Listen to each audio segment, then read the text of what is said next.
Great.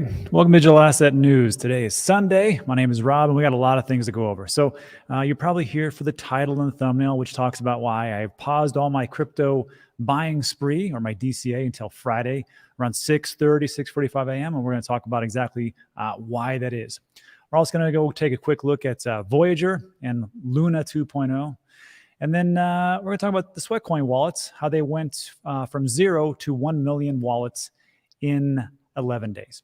And then at the very end, we'll go into the Q&A. So first of all, if you're here for the live stream, thanks so much on a Sunday. Look at you. So I want to say thanks so much for stopping by. We're going to go over all these things, but first, let's take a look at the little market recap and do this as quickly and concise as we possibly can. So first up, I will just say this though. Everybody's a little bit perturbed that we're in a bear market. I personally am pretty happy that where we are at, because that is where I've made pretty much all my money. And I will just say it's like this. I know people think it sucks and it's awful, and it can be. But think of it like a big workout regimen. You know, we've gotten kind of fat on these glory days of the bull market. Nothing could go down. Everything was going up. And we get like that, we need to toughen up a little bit. So think of this bear market as like a regimented workout that you're going to do for the next 12 or 24 months. Sure, it sucks in the beginning, but at the very end, you reap the benefits. And I think you're going to be very happy where you're at. So just something to keep in mind. And here's the market. So the market is a little bit of a bounce. We're up 1.2%. I'm not going to congratulate anything because we're a long way from where we need to be. And there's no big winners, no big losers. Well, Avalanche is up 7%. So good for Avalanche. And that's what we got. And there's one thing I want to correct. And that was yesterday. We took a look. We're using the on-chain analysis CryptoQuant. Great website. There's a link in the description. And we took a look at the MVRV, or the market value to real value ratio.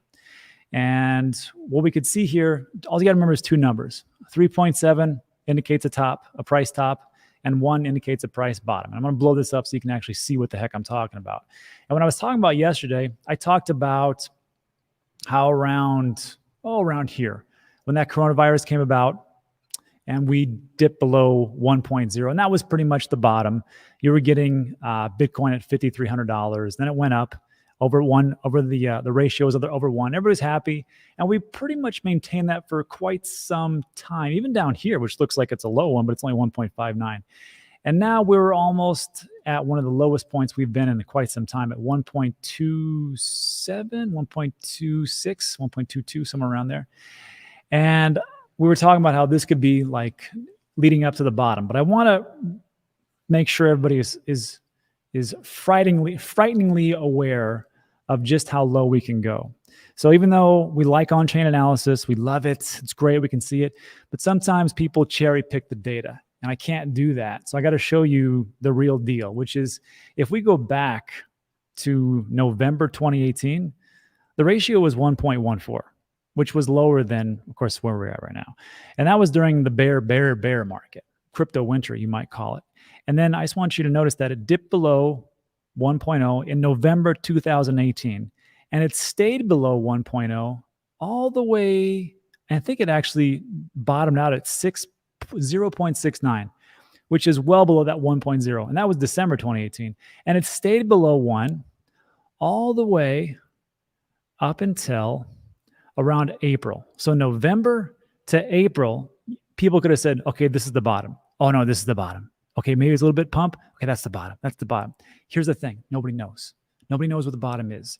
So when we take a look at this, you look at all the analysis and everything else, nobody has that. I mean, they have a pretty good guesstimation, but nobody knows. So the thing is, I've made all my money by selling before the tops and buying before the absolute bottoms. That's just how it really goes. Time in the market is more important than timing the market. So I hope I made that crystal clear to everybody. Just want to make sure everybody knows exactly what's going on, which leads me to my next point, or the story of the day. This is why I'm pausing my crypto buys or DCAing until Friday, 6:45, roughly around 6:30, 6:45. The sentiment, or the logic of DCAing, is you don't really care. You just start throwing money in, not throwing money in, but you cautiously, or this is what I'm doing. I can't tell you what to do. I'm not a financial advisor, but you just buy along the ways. And of course, everything kind of evens out. And usually at some point, you'll get ahead as time rolls on. And I have talked about this since I've pretty much done my channel. That's where I've made all my money, and it has worked out pretty well. This is one of the few times I'm going to pause. And I'm going to pause until Friday because of these two factors. One, what we're talking about right here, CPI numbers. I notice there's some people that don't think that the macro economics of what's going on globally really affects the crypto market. Those people, I think you're crazy. I think we have to take a look at the bigger picture. And of course, this is what people are going to be talking about all week long, these CPI numbers. So what do you do with this? So the CPI, just so everybody is on the same page, is a measure of the average change over time in the prices paid by consumers for a market basket of consumer goods and services. So you see like all items, foods, energy, and then like some food besides energy, or all items less food and energy. In April, the consumer price index for consumers rose 0.3% seasonally adjusted. That's a big thing. And it rose 8.3% not seasonally adjusted. We want to make sure it's seasonally adjusted because for energy consumption goes up a little bit in the winter and kind of drops down. And then people buy a lot around Christmas, and maybe they lay off certain items and after that. So seasonally adjusted is very important. But it still rose up. And May 2022 CPI data are scheduled to be released on June 10th, 2022. So that means June 10th, 2022 at 8:30 a.m. So what are we looking at here? So 8:30 a.m. is Eastern time. I am Mountain time. So around 6:30 a.m., I'll be up waiting for these numbers to be released.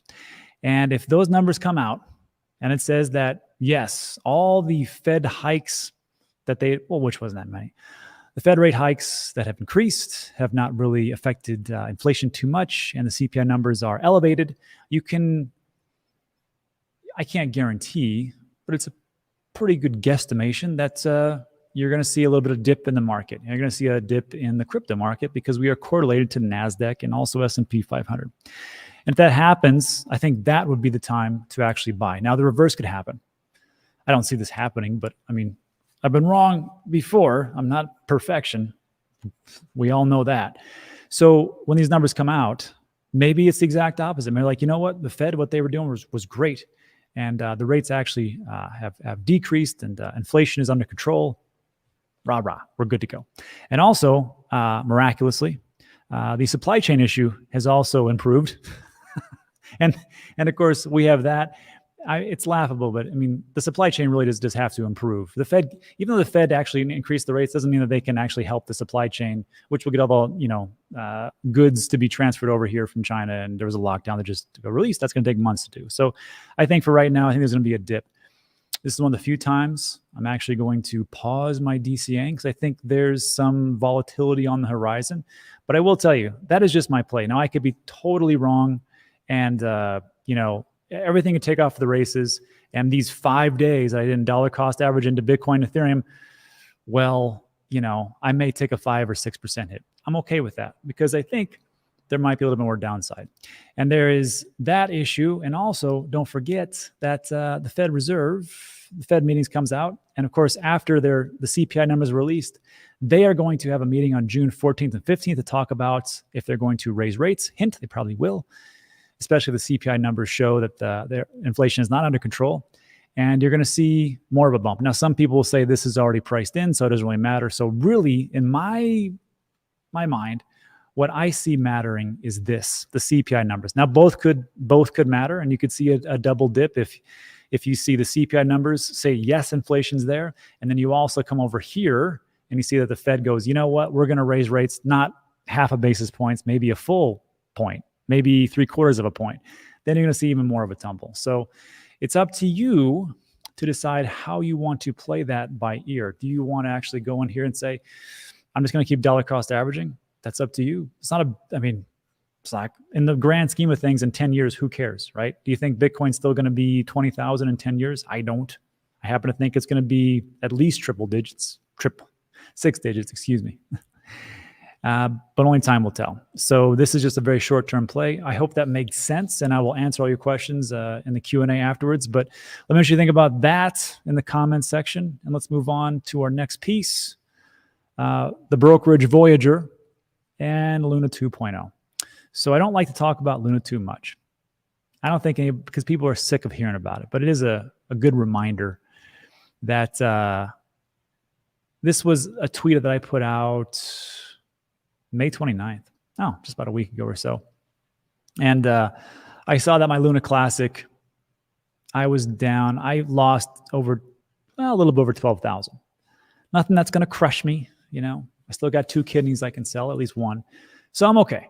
Don't cry for me. I'll be all right. And it's just one of those reminders that to take profits. And in the past, I hadn't talked about that too much. I talked about it intermittently, but I will definitely be on everybody to remind them to take profits. So Luna Classic is in my Voyager account. And then today, or a couple of days ago, I got this thing called Luna 2.0. And it's like worth $6. And it was worth a whopping $600 for my $12,000. So, I mean, look, it's something. And I'm very thankful that actually happened. So I want to say thanks to the Invest Voyager team for making that happen. There's also some lockup, some Luna Terra stablecoin, I think that's also locked up in there. And just so everybody knows, to be crystal clear on this one, I sold this as fast as I can get as fast as it was in my wallet. I sold it as fast as I could get it. Here's the thing. I know people will say that Luna is going to rebound and it's going to be awesome and things like that. But for all the things that I've heard in the background, these are projects to me, and to you, it could be totally different. You could say, you know what, Rob, doesn't matter. It's going to go up massively. All you got to do is wait. You can believe that. I personally don't believe that's going to happen because the community is heavily fragmented. And I think in crypto and digital assets, what really drives things is the community, the utility, the team, and the tokenomics. And this one to me, has no trust. So I want to say, again, thanks for Voyager, but I sold that as fast as I possibly could and put it right into Bitcoin. So there is that piece. And then also, let's talk about Voyager, is they just released their loyalty program. So before, if you had the Voyager account, there was only 3 tiers, and it was like 500 Voyager tokens, and then it was, I want to say 10,000 tokens, and then 20,000 tokens, which when it was, back in the day of like $2 to $3, that was quite a lot of money. Now it's under $1. So they've come out with Voyager Loyalty Program 2.0, and it looks pretty good, just so you know.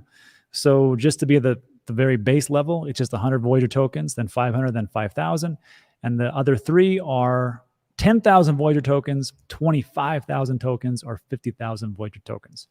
And this is the information that they have. And just to break it down, because I'm not going to read that thing like this. Base tiers, they've got a inclusive program, rewards you with Voyager. So they're going to pay you in Voyager for setting up like direct deposit, complete recurring buys, swiping your debit card. I have mine myself. I know people are waiting for it. And also with a debit card, you get 3% cash back. So that's not too bad. You also get in-kind rewards based on Bitcoin. The higher the rates, the more the pump is. The pump. Let's see. Crypto back on price improvements. You get 1 to 8x rewards on price improvements for every trade. They're going to be burning more. Let's see. Starting in June, we'll burn 50,000 Voyager monthly from withdrawal fees until the fees is live. And 3% cash back. Oh, and then also, depending on which tier you're at, so like just for the first tier, you get, if you refer a friend, you get $50. And then $60 for the second tier, which is 500 tokens, 75 for 5,000, 85, 100, and 125. But that's a lot. 50,000 Voyager. It's 25,000 Voyager is a lot of tokens. That's 25 grand, just roughly. So just let you know. But as time goes on, just like everything else, I think it'll work out pretty well. If you would like to sign up, there is a link in the description. It's called Wallet and Exchange Fees. It'll take you to this spreadsheet, and you can get that Actually, I think it's give you $25 for Bitcoin. If you can't stand affiliate links, that's fine. Just go right to Voyager, VoyagerExplorer.com or something. I think that's what it is. Let's see. Just use the affiliate link. It's much easier. Anyhow, so that's what we have for Voyager. Looks like they're doing the right things. Let me know what you think about that in the comment section. Let's finish this up with SWEATCOIN and 1 million wallets. So I've been talking about this like all the time. I hate to tell you, but if you've been on the show, you know I talk about this all the time. So again, this is a free app. It just tracks steps. And it's just, you get these things called SWEATCOINs. They don't do anything for you right now. You can use them like reward points to get like, you know, things that they sell in their shopping cart. But in Q3, every SWEATCOIN that you earn will be transferred over into sweat tokens, the cryptocurrency type. But just so you know, they're not going to initially do that with the Americans because Americans, they don't like the whole regulatory issue. So they're going to leave that out until perhaps later. But the rest of the world, you're fine. And just so you know, if you want to go against me, download the app. Here's my steps. It tracks them in the background. No big deal. And if you're one of 3 people to beat me, which you won't, but if you do, you can either come on the show, we'll chat up whatever you want to talk about, or you can get a portfolio review, or I'll send you 50 sweat tokens, whichever one you want. So that's what's going on. And also, the reason why I'm talking about this all the time, is stuff like this. So I've got the light paper, and I'm going to do a deep dive into it on my second channel, Dan Degen, which is the more risky channel. This is the basic channel. But just so you know, it took them 11 days to create 1 million crypto wallets. It took Axie Infinity 69 days. It took STEPN roughly 150, Solana 270, and the Near Protocol 350, almost a full year. So if that's any indication of, first of all, what I like to call, will it make the cut? How big is the community? What's the utility? What's the team done before, and what's the tokenomics? And those things, I think, are pretty darn big. I think it's going to be the biggest token generation event of all time. So that is what we got for today, and that is it. So look, thanks so much for stopping by. There's Chloe. Really shouldn't have gone in the pool, Chloe. But that's okay. Go ahead. Off you go. And that's it for today. So look, thanks so much for stopping by. I do appreciate it. We're going to do the Q&A. If you got to go, it's Sunday. Spend time with the family. Get outside. It's a beautiful day, wherever you're at. I mean, it's beautiful here. I know where you're at. But if you want to stick around, we're going to do the Q&A right now, and I'll answer all your burning questions to the best of my abilities. And that's it. So thanks so much for stopping. I do appreciate it. And then I'll see you on the next one. Now, let's get to a little Q&A.